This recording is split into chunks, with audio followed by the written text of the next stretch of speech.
Hello friends, মাঝে আমরা বিহারে গিয়েছিলাম জাস্ট দুদিনের জন্য।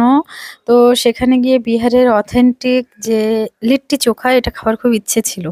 বাইরে দিয়েও খেয়েছি, কিন্তু বিহারে গিয়ে খাবো ওদের স্পেশাল, সেটার ইচ্ছে ছিল, সেটাই পূরণ হয়েছে।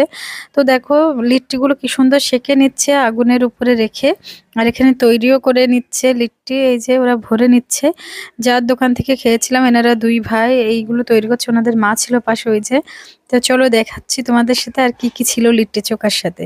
তো এখানে লিট্টিগুলো এত সুন্দর করে ওরা পুড়িয়ে নিয়েছে, এই যে দেখো, দারুণ দেখতে লাগছিল আর স্মেলটা এত ভালো আসছিল। তারপরে এটাকে কিন্তু এই ঘিয়ের মধ্যে দিয়ে তুলে নিচ্ছে এইভাবে। আর ঘি ছাড়া নিলে এর দাম ছিল, 2 পিসের দাম ছিল 20 টাকা। যদি ঘিয়ে এইভাবে ভিজিয়ে নিই তাহলে 30 টাকা। তো আমরা ঘিয়ে ভিজিয়ে নিয়েছি। এর সাথে যা যা ছিল এই যে এখানে দিয়ে দিয়েছে বেগুন ভর্তা, তারপরে আরো কিছু ছিল সেটাও দেখাচ্ছি। বেগুন ভর্তা দেওয়ার পরে এখানে দিয়ে দিচ্ছিল টমেটো চাটনি। আর বেগুন ভর্তা যে দারুণ ছিল না। এখানে ছিল গ্রিন চাটনি। আর লাস্টে ছিল এই যে, এটা ছিল সর্ষের পেস্ট করা, তো ওরা মাস্টার্ড সস বললো এটা।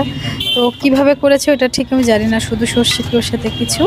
আর দিয়েছিল একটু নুন আর এক টুকরো কাঁচা পেঁয়াজ। ব্যাস এটাই ছিল লিট্টি চোখা। দেখতে দেখো কি সুন্দর না, খেতে ঠিক ততটাই টেস্টি ছিল। তো এটাই ছিল ছোট্ট একটা ব্লগ। আশা করি তোমাদের ভালো লেগেছে। আর ভালো লাগলে চ্যানেলটাকে সাবস্ক্রাইব করো। Thank you.